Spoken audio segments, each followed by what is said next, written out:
Welcome back, guys, to Sharpening the Sword podcast. We're back on episode 33. And like always, I have the number one co-host in the world, Giovanni Jimenez. Hey. And today, guys, we have a very special guest, a walking legend, a living legend, a good friend of mine that I've known since I was a little kid.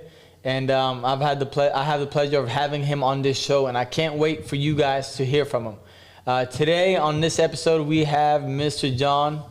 84 years young, guys. Got to put that out there. 84 years young, and I wanted him on here to talk to us about life, right? He always is giving me good tips. I shoot cowboy guns with him. I train jiu-jitsu with him. And I met him through martial arts, through my instructor, Jonathan Border. And I'm sure he has so many stories that he's going to tell us about that on today's podcast. So welcome, Mr. John, to the podcast. Thank you. And I want to get straight to it. You're 84 years young, and you're still active, okay? You're still in the academy. You're still training. You still work out. You still play golf. You still go to the gym. And what keeps you motivated to keep doing that? Well, I don't want to end up like a lot of people I see when I go out to the stores. I want to be able to do the things I want to do, and martial arts and exercising has allowed me to continue doing those things. And you just have to take care of yourself. You got to keep your weight down. You got to exercise, and that's what it takes. There's just no way out of it. Yeah. And if you want to enjoy your retirement, that was originally that was my whole plan. So when I retired, I would be able to do things rather than just not do anything. I wanted to do things. Yeah. And so you think the secret to that, because the truth is God give you health, more health and longevity. But the truth is you don't see many 84-year-olds, retire after you were air controller, right? Yes. 26 years of that. Yes. And then you were 35 plus years of martial arts. Yes. 5th degree black belt karate, yes. Shotokan karate. Now you're a blue belt in jiu-jitsu. You don't see many 84-year-olds still being that active these days. Let alone, you don't see the young generation, the teenagers, the 20-year-olds, 30-year-olds, compared to you, they're all babies, even 40-year-olds, right? But you see them overweight, unhealthy, lazy, not doing anything. And from what I understood, I asked you this probably over a year ago. I'm like, Mr. John, what's the secret? And you said, keep moving. Do not sit down too long, right? Stay active. One thing I tell people is don't hang out with old people. Always hang out with the kids, the young people. That's the thing, because they don't cut you any slack. Yeah. And we see that in jiu-jitsu today, right? Yes, we do. So rolling around with the young folks, they keep you on your feet. Yeah, they do. Yeah. And it's in my case, most everybody is bigger, they're more flexible, they're more active. These kids are just so good. Yeah. How did you get into martial arts? What got you into martial arts? Actually, I met one of the guys I worked with was editing. I kept talking with him, and he was actually, I think he lived in an apartment building with Keith South. They were my original instructor. So I finally said, okay, let's do it. And that's how I got started. He started me in. I spent 1.5 years with Keith South, and then, of course, I went to Mid-South Karate. That's where I met Jonathan Border, our jiu-jitsu instructor. And how long you been with Jonathan Border? 35 years. 35 years. And what did you got to say about him? Well, I knew him when you would have never thought he would be where he is today. I'm very proud of him. And of course, I've seen him go do the amateur kickboxing, the professional kickboxing, and of course I have sparred him God knows how much. And when you with him, I guess a lot of people that are in the class have rolled with Jonathan, and then they realize it is just like rolling with a monkey. Yeah. You get one hand off, one leg off, and there's another one there, and he just I know he has a lot of fun aggravating me when we roll. Yeah. What is the biggest tip that you think is the benefit of martial arts? So if you were going to be talking to either your younger self or the younger generation these days, because No, the truth be told, we see what's going on with the younger generation, right? It's a lot of social media. It's a lot of phones. It's a lot of wasting time.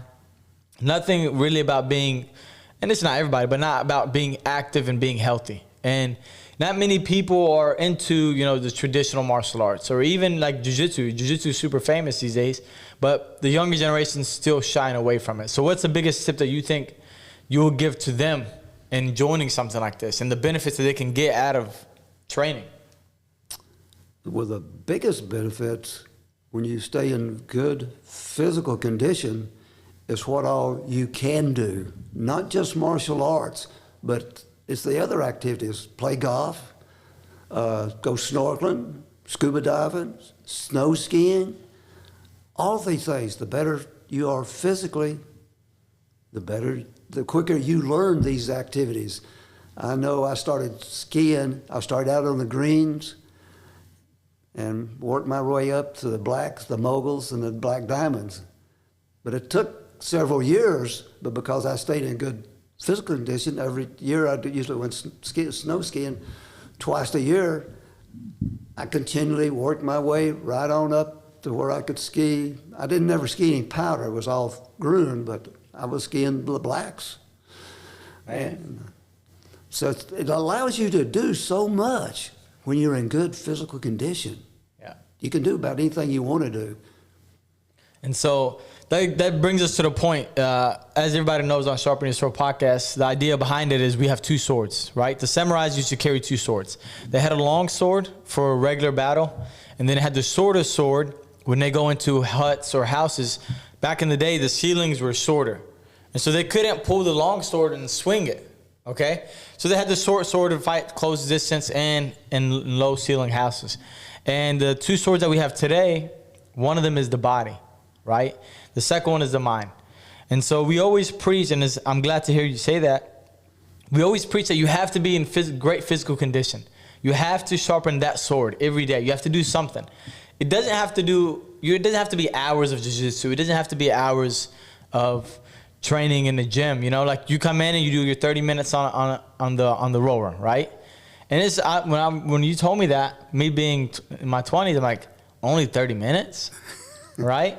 And now that I see you do it every Monday, Wednesday, I'm like, man, 30 minutes a day, twice a week is better than not doing it at all, Or trying to do it once for the week and be done the rest of the week, be lazy the rest of the week.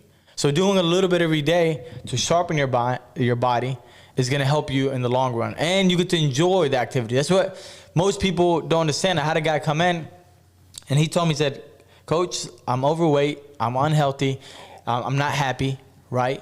And I just want to feel better about myself. And I told him, I said, look, you train jiu-jitsu, okay? The good thing about jiu-jitsu is lifting weights gets boring.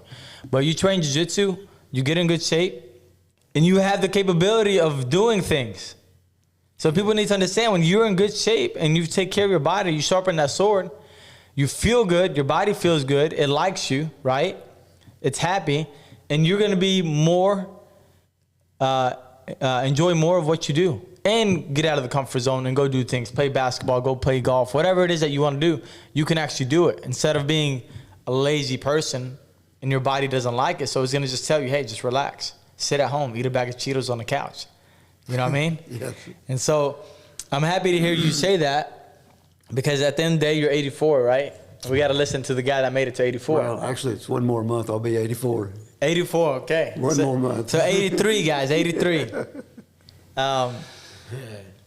And what did you learn through this process with Jonathan Border and martial arts? If you were to pick one thing. I think it helps to improve your discipline.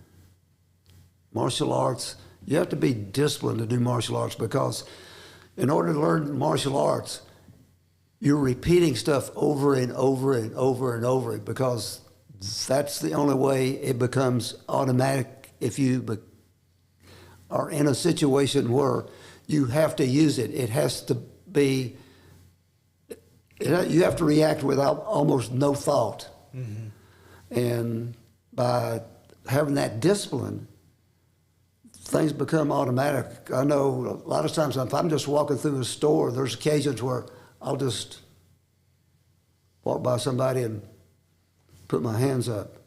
It's just kind of like an automatic thing. And I mean, it's like you learn to observe, I think, more too, because that's part of it in martial arts. You see so many people when they walk out of a store, they're on their phone, they're not looking around, and then they wonder why something happens to them because they weren't paying attention to what was going on around them.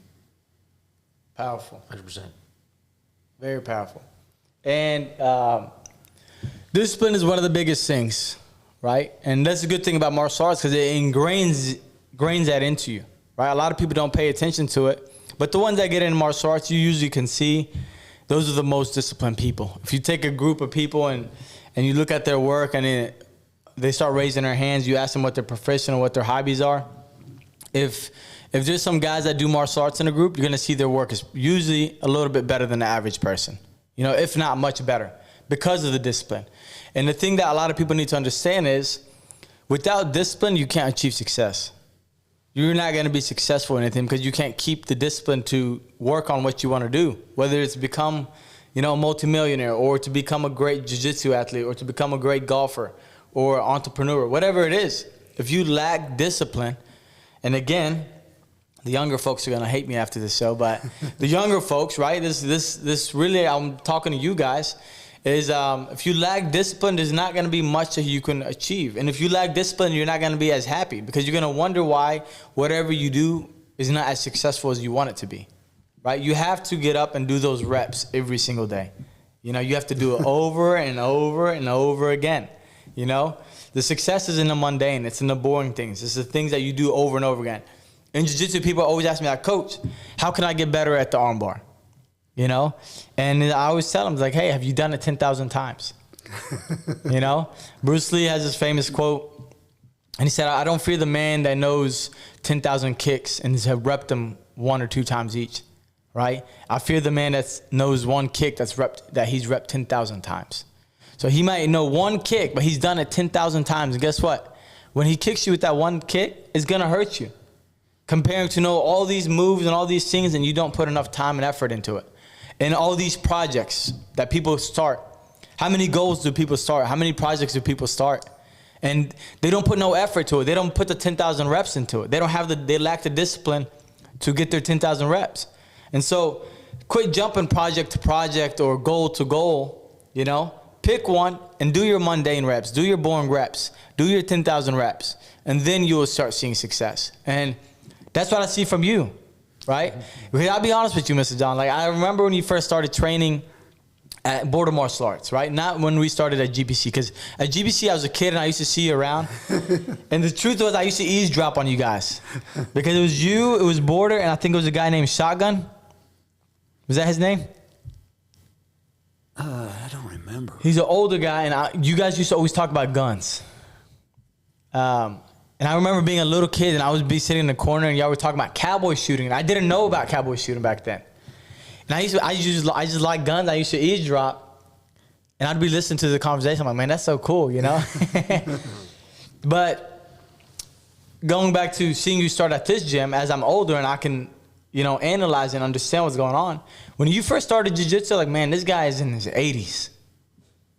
Back then you were probably 79 when you started, 78, somewhere around there, I'm assuming. Jiu-jitsu, no, I've only been doing that about 2.5 years. Okay, so you in your 80s then. Right. And because you started with kickboxing, didn't you, when you came to this gym? Yeah. That's what it was.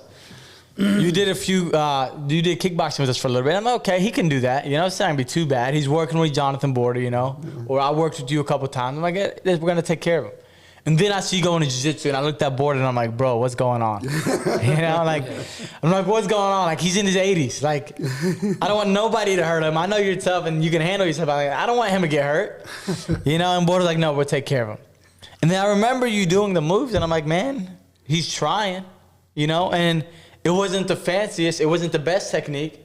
And now I look at you now, and it's 2-3 years later, and I'm like, man, that's what discipline is. Now I can see you play spider guard. Now I can see you spider scissor sweep. Now I can see you attack an arm bar. You know what I mean? Now I can see you mount somebody and have a good mount. And so 2.5 years later, even at 80 years old, you're able to achieve those techniques, you know? It's very difficult. It's not easy, you know? And I'm sure it's a lot harder for you when you hit 80, right? And you're in your 80s. Imagine you see the guys that we have now, they're in their 20s and their 30s. Yeah, and they're struggling, you know, and they're struggling, right? And so that's the power of discipline. That's the power of the repetition. That's the power of staying focused and on track of what you want. And that's what these folks need to understand. These listeners and the audience need to understand is you have to be focused and you have to be disciplined in what you want, you know? And I see that in a lot of the things you do, right? And I guess you got 80 years of repetition. I mean, I don't know how many thousands of repetition that is, right? That's more than 10,000 reps. But like I see you on the Cowboy range. Okay, there's a certain way that you do your shooting, I noticed, right? Certain way you load your guns, a certain way you shoot. You're usually the first shooter, I noticed that, right? You shoot your guns, you already have them prepped, you put them on the loading table, you're already ready, first one. You shoot them, you go to the unloading table, you unload them, put them in your cart, and you go ahead and move to the next stage. And we're still on this stage, and you're already waiting for us on the next stage.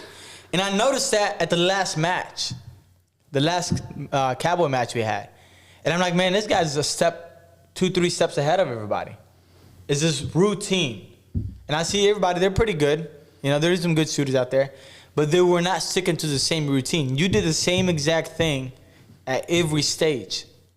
Every stage that you shot, you did the same exact thing. And it brings me to one of the, I forgot who it was a very successful entrepreneur. And he said, your schedule, your routine should look exactly alike every single day for the most part. And usually that will make you a little bit more successful than the average person. Because you're getting so good at doing the same thing, the same exact thing at the same time every day. You know? And the way you're loading your guns, putting them on the table, the way you're moving them to the stage, you know, the way you're unloading them, the way you're taking them to your car. You know, your little cool the mini Jeep that he has on the shooting range. You know, but that's the power of discipline, you know? And so that's I'm happy that you brought that up because this audience need to hear it, you know? And this takes discipline is across the board. It's not just in martial arts. It's not just in school, right? It's not just in entrepreneurship. Like I said, I see it in your Cowboy shooting. But also you also hunt. Yes. Okay?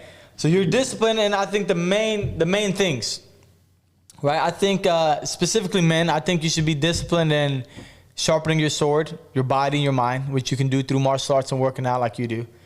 And then I think you need to sharpen your sword physically and mentally through firearm training, through self-defense. Self-defense is not just, you know, hand-to-hand combat. Like, you have to be able to shoot a gun. Because these days, everybody has guns. So you have to know how to shoot a gun. Protect yourself and your family, your community, and your country, right? If you can't shoot a gun, what are you gonna do? If you can't fight, what are you worth as a man? You're a peasant. You know, you're a peasant. You know, and so that's true. So I look at all these things. You're disciplined in the top things, the physical, jiu-jitsu, working out, shooting guns, and then you also hunt. Okay, so you're disciplined in that.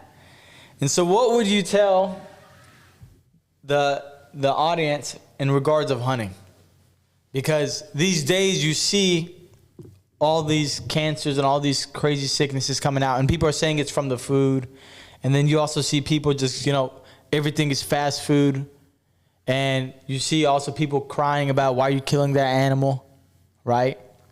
And you also see people that are almost entitled to, now it's curbside, so they can bring you a steak to the car. You know, so I think if you're the guy that sits in the car and let the steak come to you, do you think, I mean, I'm sure some hunters do it, right? But do you think for the average Joe that's, you know, 18, 20, 22, whatever it is, you think they can just go into the woods at 3, 4 in the morning with a rifle and kill a deer and then field dress it, you know, and then quarter it and then do all that? So what do you think the importance of hunting today is? Because that's something that I know Gio's always talked about it. Like back in the day, the hunters gatherers, right? And that's in our blood. Now it's gotten wore away and diluted a little bit because it's easy. But how is that still important in today's time? Well, one thing I like about hunting is, of course, I really like hog hunting. The deer, it is so good. I mean, particularly the boars, that they were running wild. The sausage, when I hunt those, I have them made entirely in sausage. And that sausage reminds me of when I was growing up as a kid, the sausage I ate then. Because it wasn't processed like it is today, and it is so much better. And that's the big thing. And of course, like Mo, you're raising cattle, which is even better, because I've had fresh beef a long time ago when I was a kid, and it don't even compare to what you buy at the store. Yeah. So, and people don't understand that there are more deer in the country now than when the pioneers come over. And actually, more deer are killed by cars than hunters. That's crazy. It is. That's crazy. And what's crazy to see, to me, I think, the biggest thing is to see all these people. And, of course, time is easy now. We don't have to act like we have to hunt to live these days, right? Now, in my head, I do act like that sometimes. I'll be honest with you. I wake up in the morning, like, all right, it's time to go to the woods, you know, and kill something for the family to eat, right? Yeah. I act like that. I honestly do. And so the funny thing is, I killed the deer, and I called my friend. He likes deer liver. And the liver, I mean, I'm not a huge fan of it. I eat it. My favorite part is the heart. But the deer liver, he loves the deer liver. He's always telling me, keep the deer liver, keep the deer liver. So I called him, and I said, hey, I know he likes deer liver. I'm like, hey, you like deer liver, right? And he's a guy. I'm just messing with him. And he said, yeah, man, I love it. You know, I can't wait to have some. I said, okay, sweetie, I got us some deer liver. Make sure you cook us something for supper. So my point is, like, all these people ask for these things. Like, people want to, you know, have deer meat. People want to eat better. They want to eat cleaner. And I think hunting is one of the best ways to do it because you appreciate it so much. You know, you do see vegans, and if you're a good friend of mine, you're a vegan. I don't mean no disrespect. But you see all these vegans, and you see all these, you know, activists and stuff like that, and they're against the deer hunting. But they don't understand that the truth is deer hunters care more for the animals than they do, and more than the average person. You know, when the meat that we eat, most of those cows don't go through the best process. You know, most of the beef that we buy at the store, they're stuck in this plant. They're mistreated. You know what I'm saying? Yeah. It's sick. There's no sanitation. You know, and then they're filled with all these stress hormones, and then they're injected with all this, and then the way they're killed. Some of them are brutally killed. This is just the truth. Yeah. Okay, I still eat it, right? Right. I'm a carnivore. But you take that, or you go see a deer, and you're still kind of managing the population. You're helping the ecosystem, and you're helping the deer population and the whole environment, not just the deer population. Right. And managing and killing these animals in a very humane way. As crazy as that sounds, like you may say, well, you just shot it. Well, yeah, you gave it a good shot, hoping you gave it a good shot, and you ended its life pretty quick. Compared to putting it through this process in an animal plant, and it's filled with all these stress hormones, right? Yeah. Just the stress that they give off from seeing the other ones getting killed and being stuffed in a place, you know, but you put this deer out of his, put it down pretty quick. And then you wonder why it's so much healthier and so much better. You know, I've seen in the last few days, maybe 20 deer laying on the side of the road dead. Yeah, I've seen at least that. In fact, I think I've seen more this year than I ever have. Same here. I agree. This year, me and my brother were talking about it. I think this year we've seen more deer than anything laying on the side of the road. And I saw several big bucks on the side of the road. I'm thinking, oh, my gosh. Yeah, and you know, this time of the year is, and I'm going to have a funny story for you, but this time of the year is where they're rutting. So the bucks are chasing the girls, you know?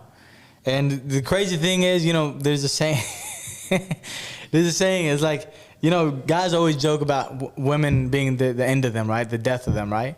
And it's funny because that's how deer are, right? When we're deer hunting, We're looking for the buck he's stupid. He's chasing some tail. You know what I mean? Yeah.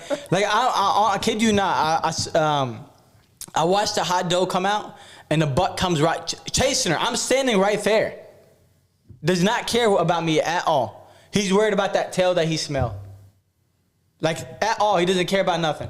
So men, pay attention. Women can be the end of you guys, okay? Yeah. But right now is the rutting time, so they're chasing. That's why when they say I don't know if it's true all the way, but they say when you see them dead on the road, the rut is kind of intact right now because they're chasing and they're just chasing them across the road. They don't stop. Usually you'll see them on the side of the road, looking at you. You know, they freeze from the lights, and then they walk across. But now they're running across. Yeah. And thank God, right, for my safety. But last night, I hit one. Yeah. And so, I don't know, maybe it's God's way of protecting me. But the last couple of weeks, something told me to start driving the pickup truck around. You know, I've been driving either a 4Runner or a little Honda Civic. And I gave my brother the 4Runner, and I was going to start driving my Honda Civic again. And when I went to drive the Honda Civic, something told me, don't drive it, grab the truck. I promise to God, you know, drive the truck. And last night I was out late. I had a couple things to do. It's probably 11 o'clock at night. And I was watching for this deer. I'm watching for them because I know they're running right now. I'm not going too fast, right? I was probably going 45. And this is the first time this happens. This deer comes out running full speed.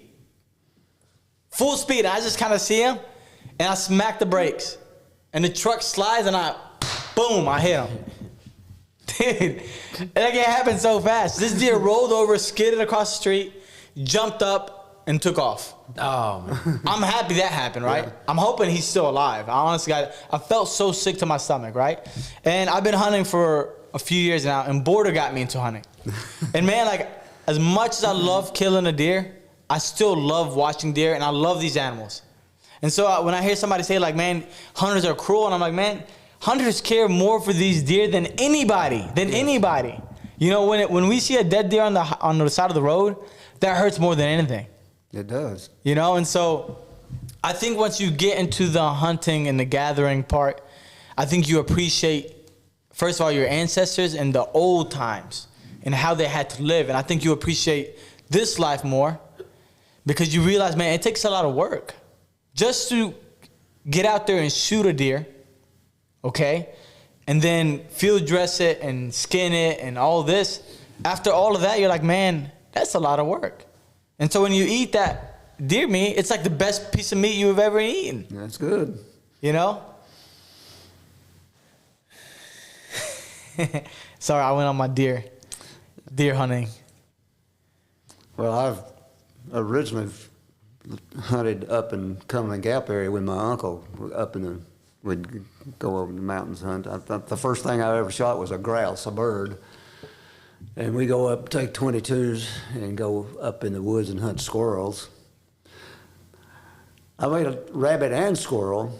I never care much for the rabbit and squirrel. I like deer and boar, but the rabbit and squirrel, I mean, it's okay, but it wasn't one of my favorites. Yeah, I ate rabbit before, and man, it didn't taste good to me. I don't know if it's the way I cooked it. I pretty much killed it and threw salt and pepper on it and threw it on the fire. You know? Well, because of when I was born, you see these old pictures, like around 1900, of course, I don't go back that far, but even in the 40s and the 50s, and get in the 50s, things still look like that. So I can remember how people lived. Today, people think, you know, they're living in the big houses, they got their big cars, and they got all that. But look at these old black and white pictures that you see. There are a lot of them are coming up on Facebook. Yep, I've been seeing them. And so I can relate to all those because even though that's maybe like late 1800s or early 1900s, it still was like that into the 40s and the 50s. It didn't really start changing, I don't think, till the 70s. Even the 60s was pretty much the same. So I can remember buying gas for 15 cents a gallon. Man. I mean, we always paid at least 25 cents, but sometimes there'd be a gas war. And as a kid in high school, we didn't have much money, so we'd get in our pockets, all of us would get all our change out. We'd get our change out, and count it up and see if we had $1. And then we could go buy us $1 worth of gas. That's 4 gallons. We could ride all night on $1 worth of gas. Man. That's crazy to hear that, because honestly, like, as I always say this, but I'm 29, okay?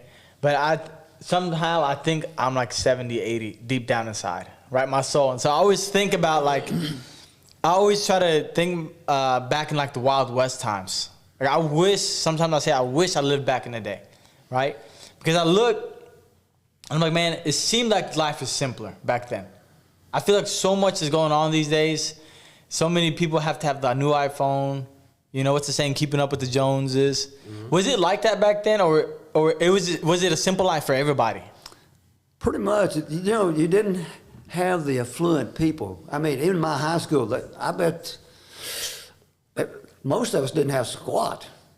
There was a few rich people, and you could always tell the kids that had money, their parents had money because they had a nice car. Yeah. Rest of us, we just had a piece of junk we had to work on all the time. Yeah. And even, I mean, like when I was growing up, if you looked at a lot of the pictures, the clothes I wore were all the same. I didn't have a lot of clothes, but all my clothes was clean. We had good food, you know. And as kids, we played outside. In the summertime, we were out of school 3 months, from Memorial Weekend till Labor Day, and we were outside sun up to sundown. After dark, we would play hide and seek, kick the can, games. Hey, oh, and even going back when you were just a little kid, I can remember, and kids don't do this anymore. We had our tractors, our dump trucks, our little tractors and dump. We're out in the backyard, digging up the backyard, building roads with our trucks. And then, of course, today, of course, you can't let a kid have a cap gun or one of these cap guns where we were playing cowboys and Indians back then. My gosh, what would happen to that would totally just, I guess, warp their mind. Yeah. And so we were riding our bicycles without helmets, our motorbikes without helmets, didn't even have license plates on our motorbikes. And everybody was fine. Everybody was fine. Yeah. Yeah, we crashed and burned a lot, get skinned up, put a little iodine on our methionine, you know, maybe a Band-Aid, and go on about our business. And that's what we did. You know, we built, we'd see these soapbox things on, or we'd hear about them, and then TV finally come along in the, 50s, and the soapbox derby. So we knew about that. When we would take parts off wagons and things and build these, they wouldn't have the whole body around it, but it'd just be wood, and we'd sit on it, go down the hill, you know, and have the rope to steer it with. And of course, I've still got, I think my son has it, my Silver Streak sled. Back, we have a lot of snow, so we get the sleds out, and you know, back, of course, I grew up in East Tennessee. Of course, we had a lot of snows up back when I was a kid. And of course, our schools weren't out for a week for snow days. We might got one day off because it was too deep to drive in, but just as soon as they got the roads cleared just a tiny bit, go back in school. And I've walked on many a day, many a time from school and snow on the ground. I mean, you're talking about a mile or two to get home, because families only had one car, and they did a lot of carpooling. Yeah. And if they didn't have the car, you walked home. Yeah. Crazy. Mr. John, so you grew up in America like in the golden age, which was the 1950s, right? Yeah. That's what people look at it. The 1950s, the golden age. So how do you see America back then? Like, you imagine like intact families, you know, they go to church, the wife stays at home, she puts the pie on the window to cool down, and then you transition to America today, where people don't really talk to each other. You know, people aren't really social. Like, what do you think happened? Do you notice that transition? Well, one thing that happened was TV, because I don't know, back then there wasn't much on, so that wasn't really a factor when I was growing up, because we didn't. When TV first come out, about all the thing you would see would be the test pattern. Maybe at night there would be a few programs on, not much. But it didn't really affect it. I think the biggest thing that has affected the new generation is the computers. They don't want to get outside and do anything. They don't get outside. They don't play. I mean, they play their. Few of them play sports, very few, but the vast majority. You don't see kids out playing anymore. Yeah. I mean, some of the kids could do more than I could do. I had to stay pretty much in the neighborhood. My mother was pretty strict about that. Some of them roamed a lot more. When I had the motorbikes, I roamed a little bit more, but I stayed pretty close. But and back in that day, every parent on the neighborhood was a parent. They'd call home and you'd be in trouble when you got home, or they'd discipline you right then. Yeah. Interesting. How did you deal with boredom? Because nowadays, if you're bored, you just pop your phone out, right? People nowadays are never bored because you just have your phone. How did you deal with boredom and living in the moment? If we couldn't play outside, we had board games, Monopoly. I forget. There's a whole bunch of board games. We played those. We didn't have computers to play. We played board games. Monopoly was a big game. I can remember card games like Rook. Just played like, Rook. And a lot of times, like in my house, we had a basement. So my next door neighbors, a lot of times we'd come down and play cards, or we had games we'd play, make up games. We were just out. I mean, it wasn't. Parents didn't entertain kids, and I was an only child, and I was expected to entertain myself. Or when the weathers were good, and neighborhood kids were out, we were outside playing. So we had people to play with in the neighborhood, but it wasn't like the parent entertained the kids. Like my mother, she had washing to do. She had get meals to cook. She had to take care of the house. Mm-hmm. She didn't have time to. But she did read to me some. I can remember her reading to me, but mostly, we were supposed to be out either playing with the neighborhood kids or playing with whatever we had in our room. That was it. It wasn't, the parents didn't do a lot of entertaining. So that's very powerful that you say that, because that actually just kind of sparked a light bulb in my brain. Because the parents didn't entertain the kids had to entertain themselves, right? And so what we see today, no disrespect to the parents, I'm not a parent yet, is the parents are trying to entertain the kids by giving them like a quick fix with the iPad or iPhone. Or giving them, like, putting them on a stupid show that I see, like, kids are freaking watching another kid unbox a toy. Yeah. Or, like, talking about, like, new shoes. And it's like a 6-year-old, 8-year-old kid. And it's, like, millions of views. Like, this kid's viral for... Like, kids are watching kids talk about toys. And so, like, you see this, and maybe this is a big factor of why we have the society that we have now. Which is, you ask me, the society that we have now is... a bunch of weak folks. They're not, I don't think our society, there is some good, strong men and women, right? But I think we have a lot of weak men and a lot of weak women because of the way these kids have been raised. There wasn't like, and some people these days, what they call toxic, right? But like if you fall down, you get a bruise on your elbow, scratch on your elbow, you bleed, like you're fine. Get up and, growing up, and I'm still young, but like I've gotten stitches on my body probably over 10 times, And so when I hear a kid, like I hear a parent, they'll tell me like, "Oh, my kid just got stitches. Oh my God," and they're freaking out, and I'm thinking like, I thought that was normal. That's what I thought. You know what I mean? But I guess not today is not normal in today's time, And I guess because they're sheltering the kids so much, and I think if you shelter, and I'm going to talk about men, right?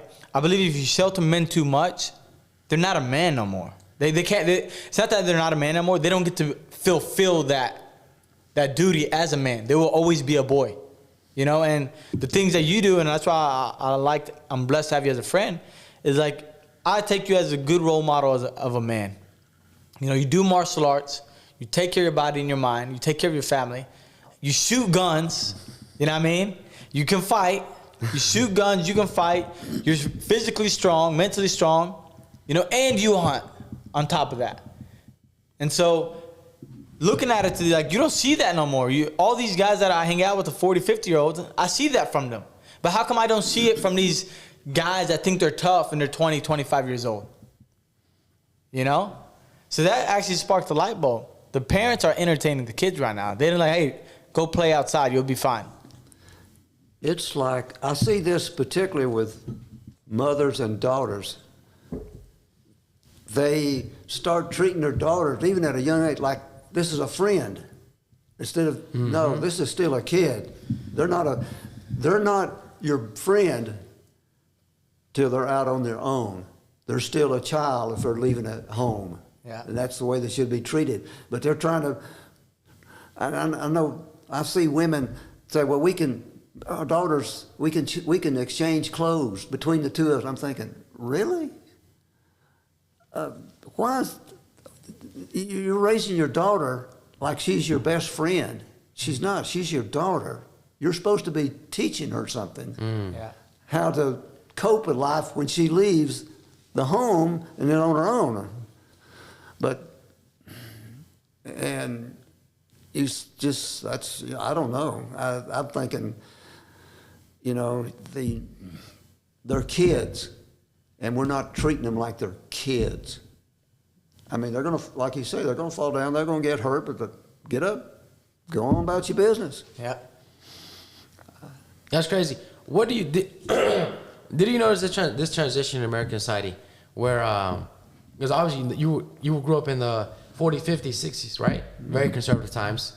60s things started to change with all them hippies. But did you notice that transition? How like nowadays American society, like people wear more revealing clothing, more seductive clothing.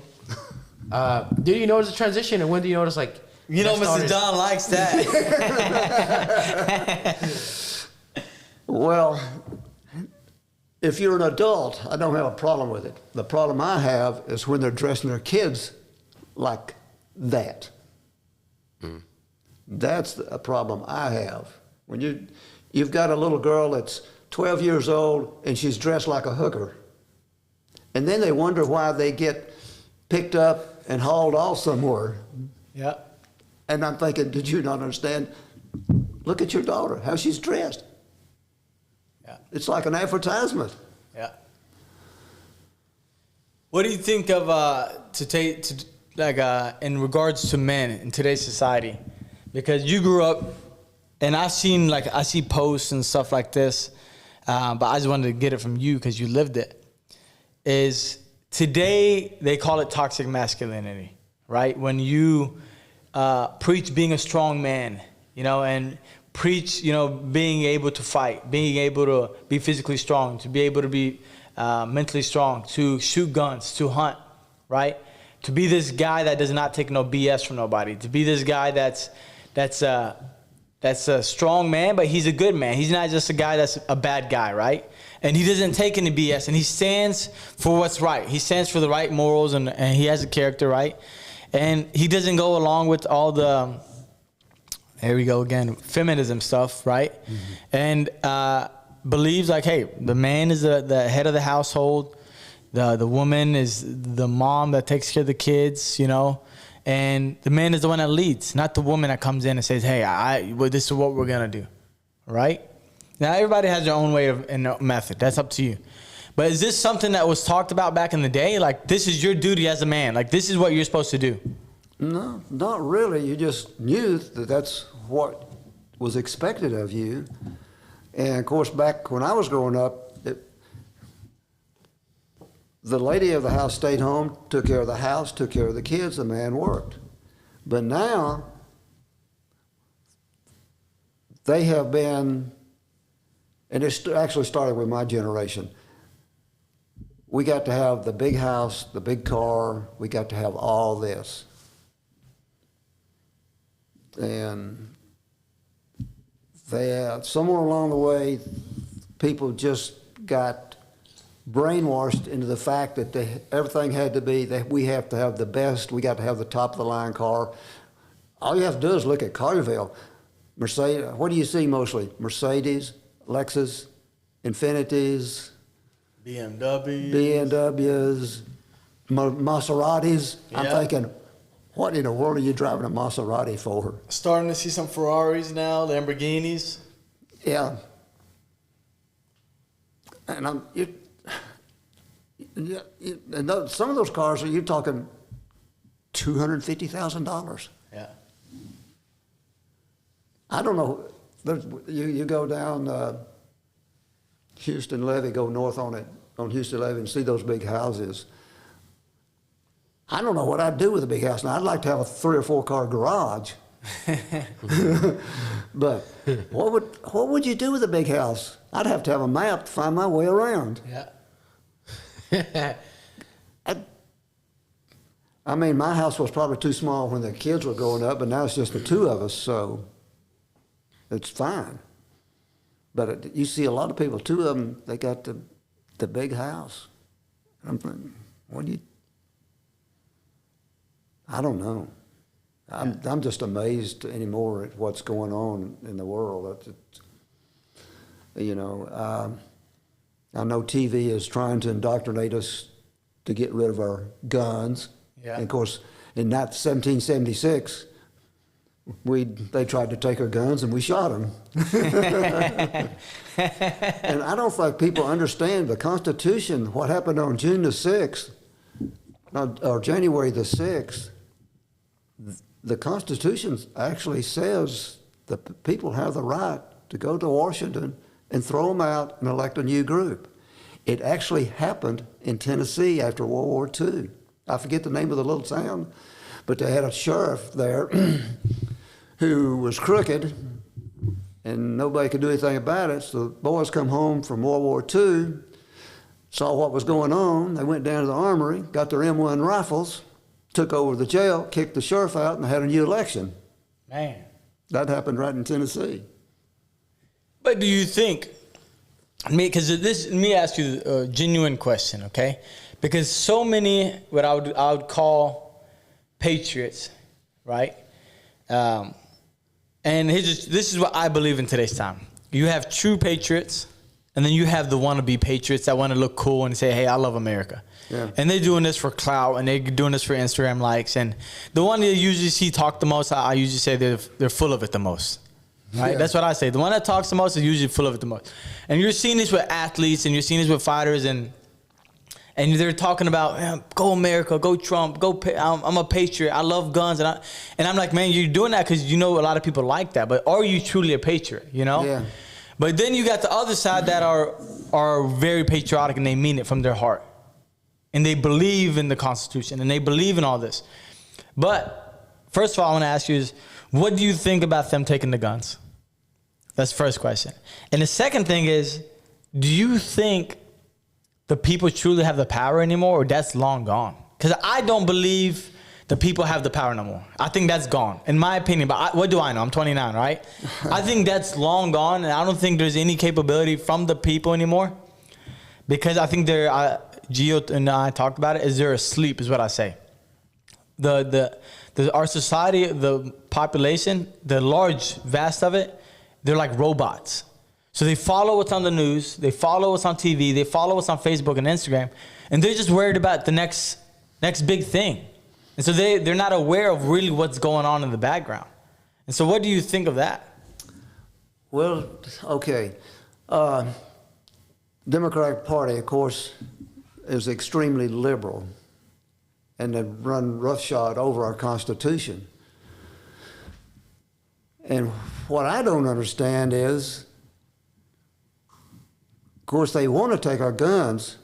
If they can get the guns, then, of course, you see what's happened in Europe. They pretty much have the guns locked down. And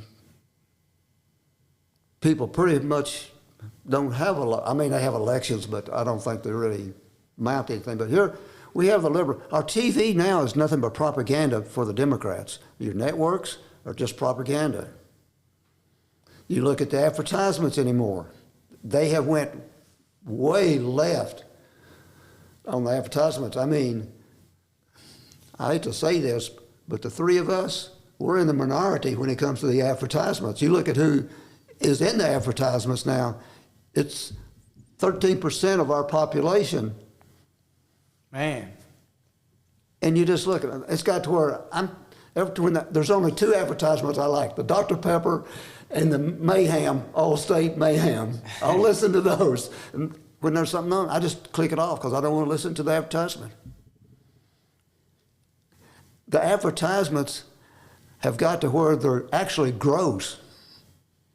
I mean, some of them, I can't even imagine they put them on TV. Yeah. If you've seen them, I'm thinking, are you kidding me? People are watching this crap? And, it's as if they're trying to push us to be a third world country. Mm-hmm. Do you think the people still have a voice, though, or a power, or that's long gone now? All the power now seems to be lumped into the population areas. Yeah. And if you look at a map, how it's red it is, you'll see it's the rural people who voted conservatively. You go to the cities, they're all liberal. And we've had, I guess you've seen where people have gone from California to San Antonio, Texas, and now it's becoming a liberal city. They leave a state they don't like, but they bring the crap with them. I'm thinking, if you didn't like that state and now you want to turn this state into a state like that state, why did you leave to start with? Yeah. So if you look at the way the voting went, it's the rural people who are we're still the patriots, the people that live in the rural areas. When I moved to Collierville, people didn't even know where Collierville was. There was only 6,000 people here. Now we're 60,000, wall-to-wall cars. And you look at the city and you think, I think at Collierville, this on Poplar Plantation, that big area that they've developed, if you saw it before they developed it, was a beautiful piece of land. Why didn't the city buy it and turn it into a big park? It'd been a showcase for the city. Yeah. And what have they done? Just more commercial. Yeah. And now where traffic is just horrendous, you're lucky if you get from point A to point B without having a wreck. Yeah. You're going to definitely have a close one. Mm-hmm. I don't know that I don't go anywhere that I'm like, oh my gosh, what's going on? People don't seem to care anymore about anything. Yeah.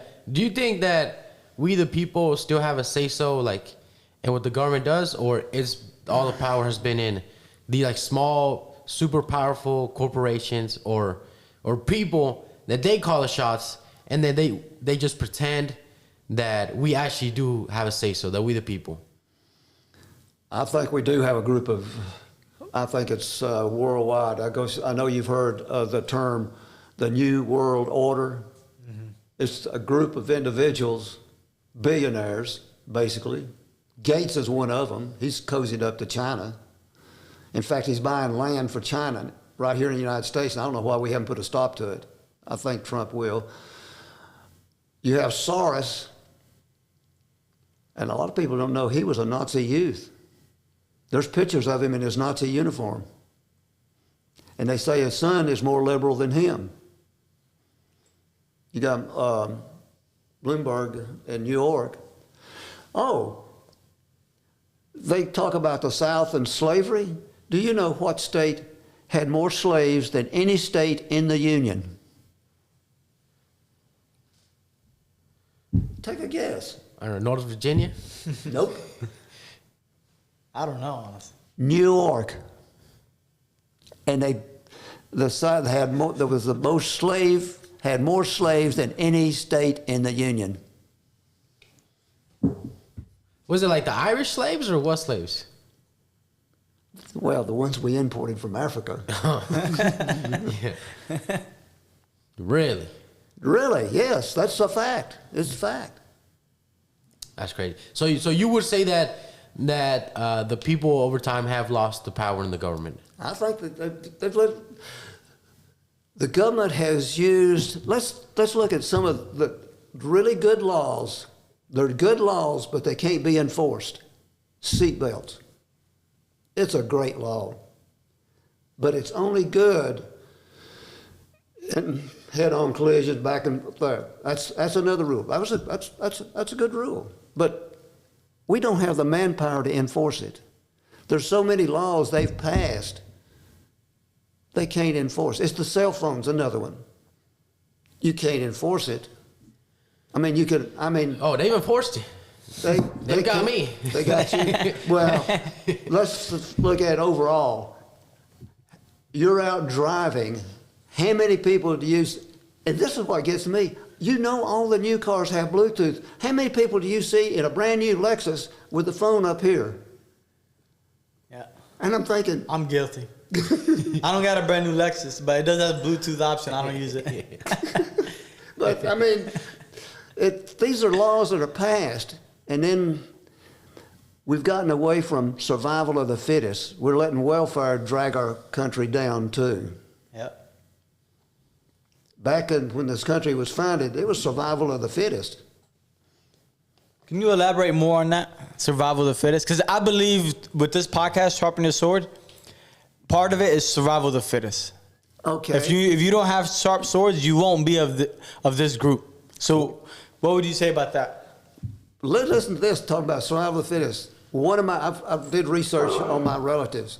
One of them, up in New England, his wife and daughter got captured by the Indians.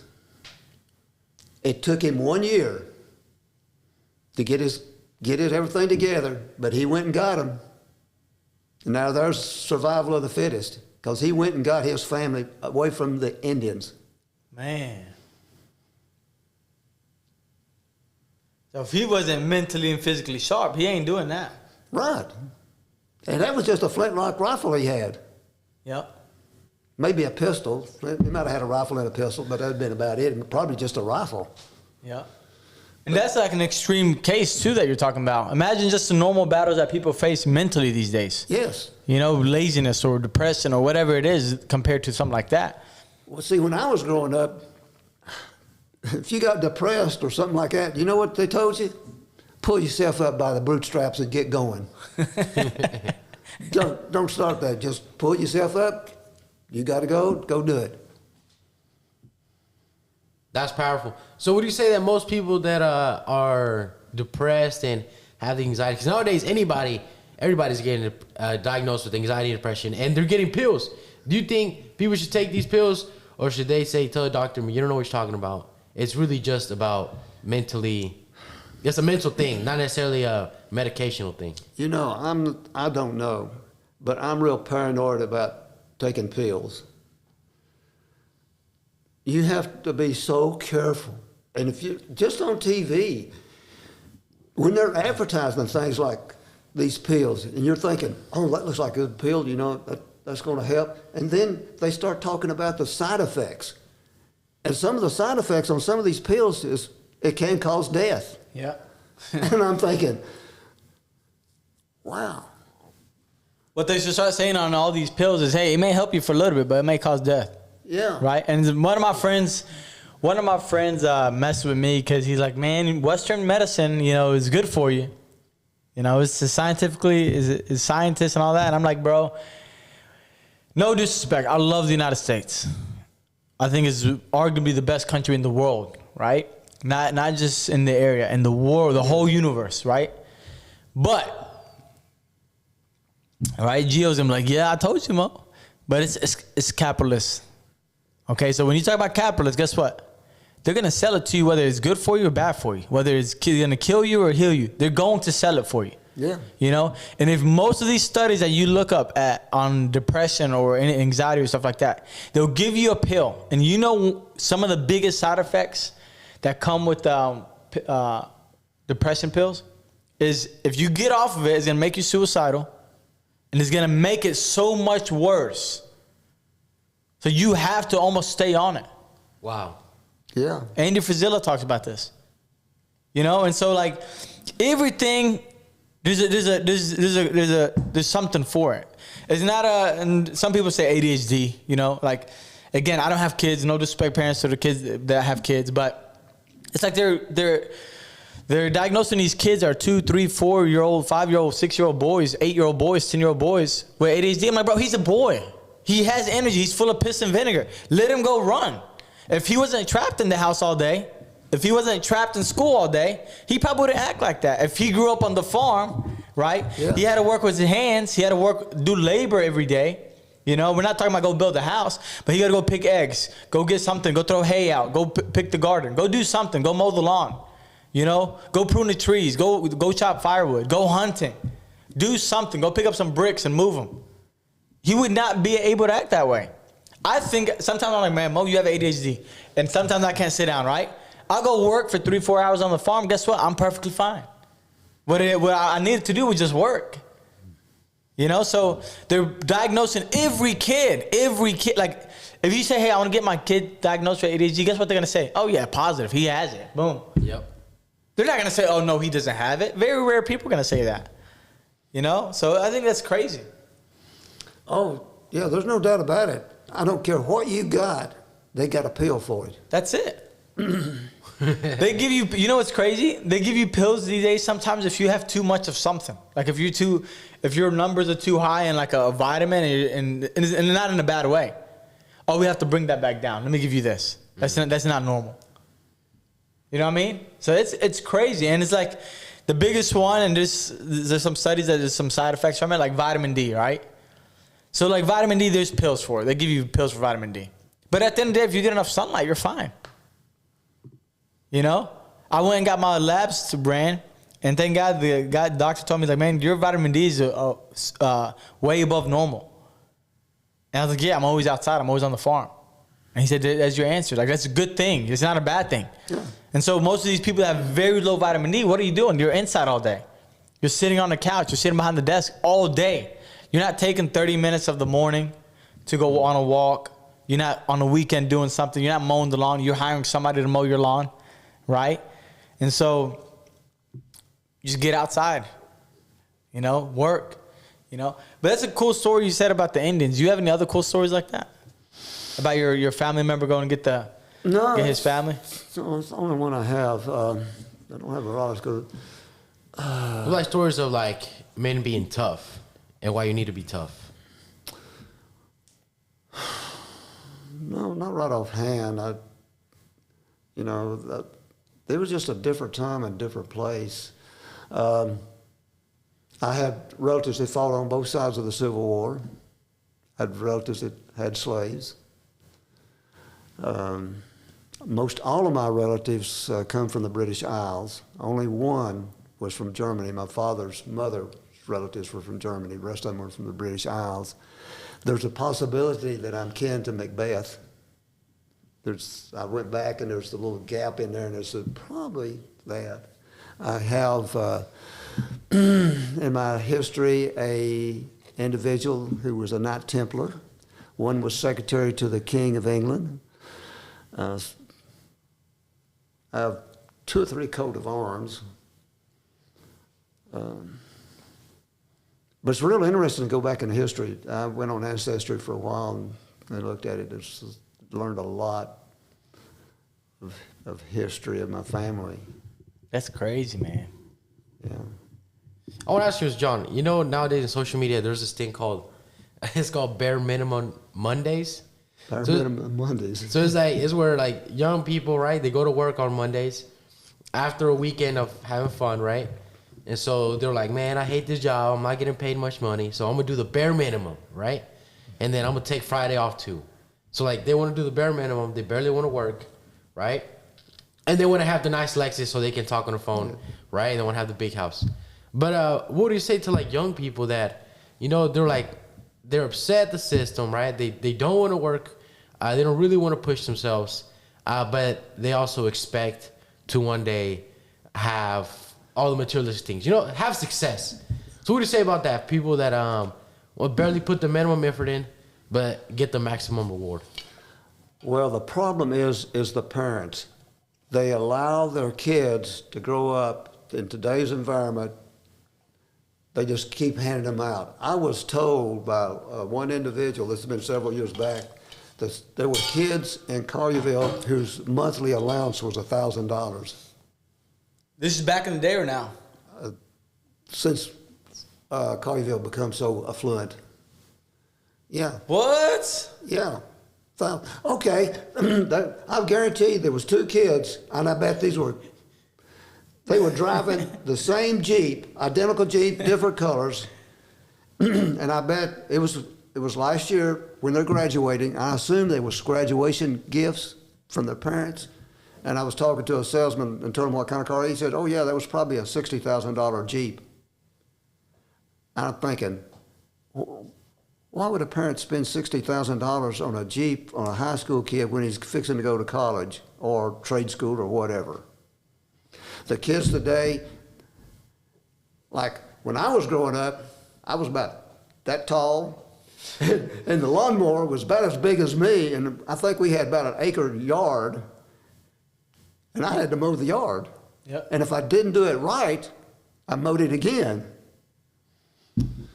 So the kids today, they, like my kids, in order to drive, of course, I just bought them an old car because I wasn't going to buy no new car for a kid because I knew what it was like when I was a kid.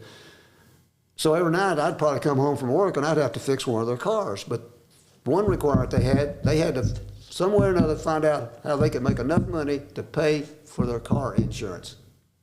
So they had to get them a job, whether girls babysitting or whatever they did, they had to pay for their car insurance. I bought the car, maintained it, and I told them I'd buy them 1 tank of gas a week. That was enough to get them back and forth to school. And I maintained their cars. But, yeah. So you say it's the parents' fault for giving the kids a very easy life and not teaching them Absolutely. that it's going to be hard? What is the quote? Weak men create hard times. Hard times create strong men. Strong men create easy times. Better times, They said the guys, the World War II generation that fought World War II was the greatest generation of our time. And, of course, I had an uncle that got 2 Purple Hearts. I had one uncle, he was in Europe. One was a flight engineer, bombardier on B-24s out of Australia. One uncle was in the Navy, and that's all I remember. Oh, my uncle that was flying out of Australia, they used to take their 1911s and go down to the river and shoot crocodiles. That was in Australia. Do you have any, we're going to start wrapping it up. I don't want to take up too much of your time. But do you have any cool, let's see. Do you have any cool martial arts stories? And do you have any cool hunting stories? Well, my best hunting story is the one I just had. And I got this one.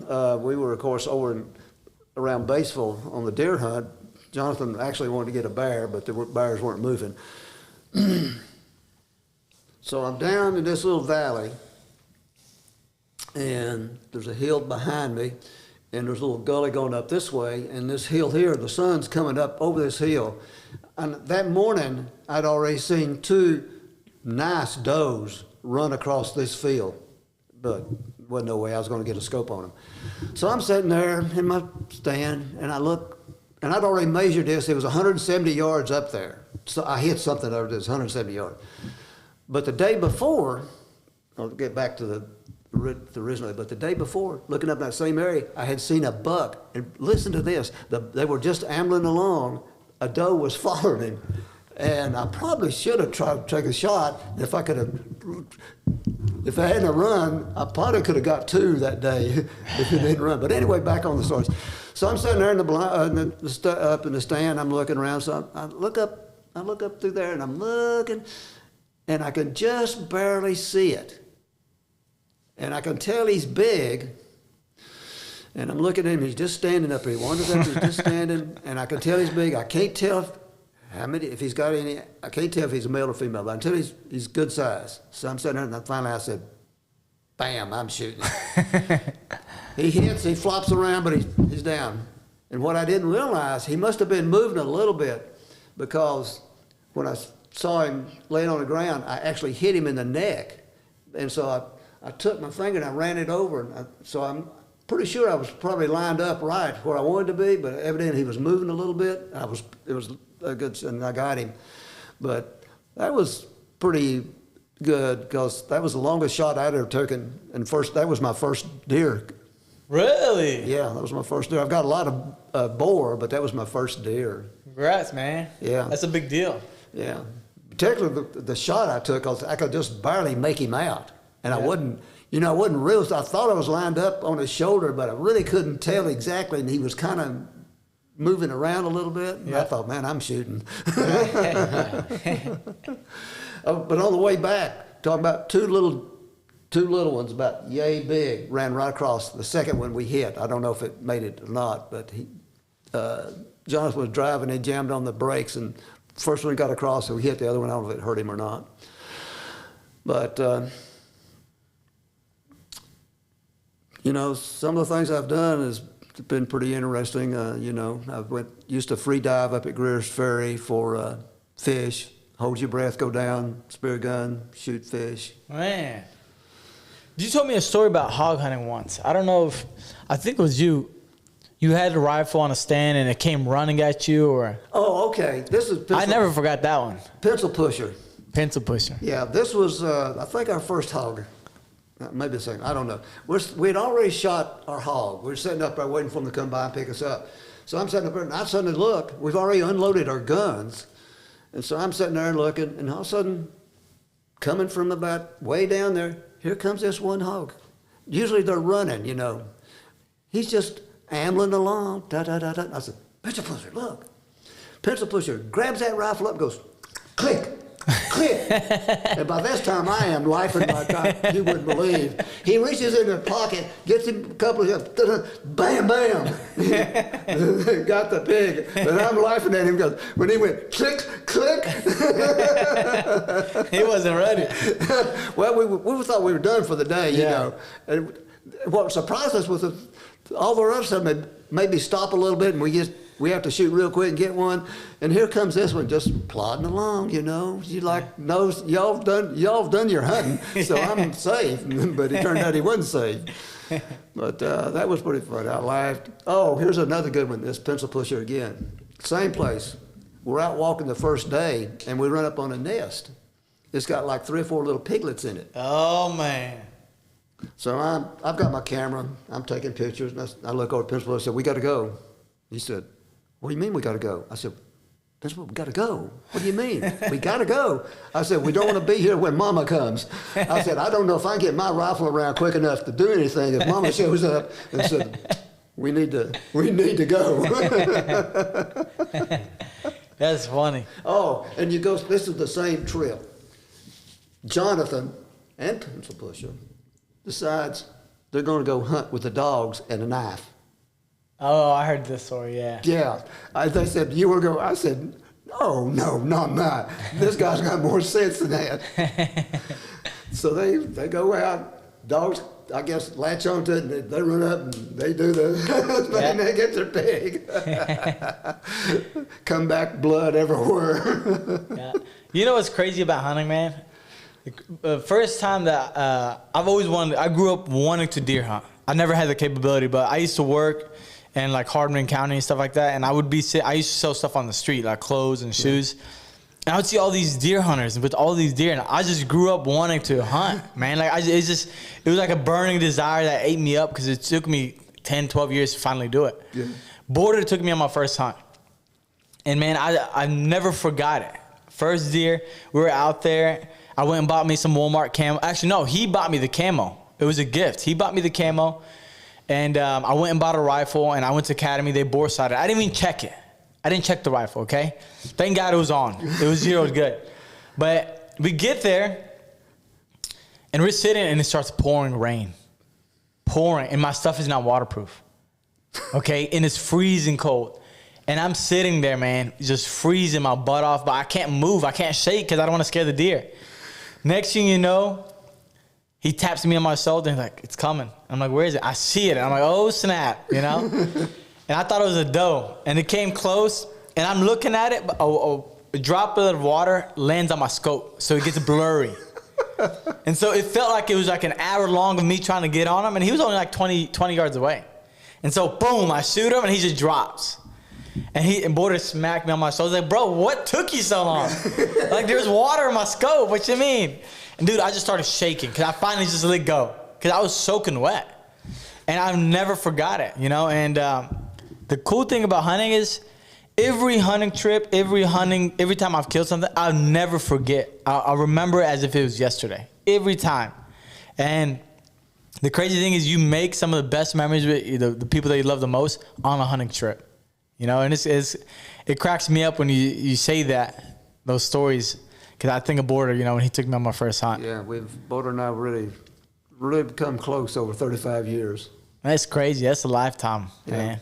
That's a long time. In fact, I do more with Jonathan than I do with my own son and kids. Yeah. And I really appreciate Jonathan, and I appreciate all the guys I roll with and all my cowboy friends, because I know they're helping me. Yeah. But most of them, I've only had one, and I don't really like him, but I only had one, but all the rest of them, Justified, Jonathan, I don't know who all, they're out there, and, you know, I know they're helping me, and it's a good thing. You get this. That's one thing about the cowboys and people in martial arts. I mean, occasionally you run into somebody that don't need to be in your group. Yeah. But generally speaking, it's all really a great bunch of individuals, and it's really a pleasure to be around all of them. Yeah. Even though you get mad at them some and get pissed off, but in my case, usually the next day I'm back normal. You know, nothing happened. Yeah. But yes, it's just a real honor, and I think that was it last year we had an individual come down, gave a seminar. Yeah. That was real honored that he wanted his picture taken with me. That was a great honor right there. That's I cool. really appreciated that. I didn't expect it. Yeah.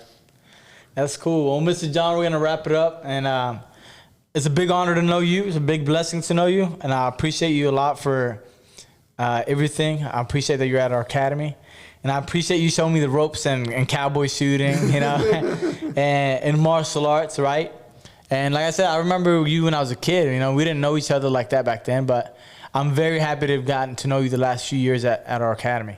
And I'm always ears open and mouth shut around you, because a lot of people don't understand that you learn more when you shut up and listen, you know, and you're, like I said, you're a walking legend. So Yeah, I appreciate you a lot. I'm always watching, trying to it's so hard to remember stuff these Yeah. days. And I'm always watching what's going on, trying to keep it in mind. Yeah. Well, you're still kicking. Like I always say, man, you're still kicking. And I always say this, I want to be like you when I grow up, you know? If I can do jiu-jitsu at 84 years old, if I can hunt at 84 years old, if I can shoot cowboy guns at 84, I'm happy. You know, so I appreciate your time for being on the episode today. And I'm sure everybody's going to enjoy this episode. This one is arguably my favorite episode. Thank you very much. Thank you for asking me to be on. Yes, sir. Yes, sir. So, guys, let me know what you think of this episode, and I'll see you on the next episode of Sharpen Your Sword Podcast. We're going to check out. Peace out.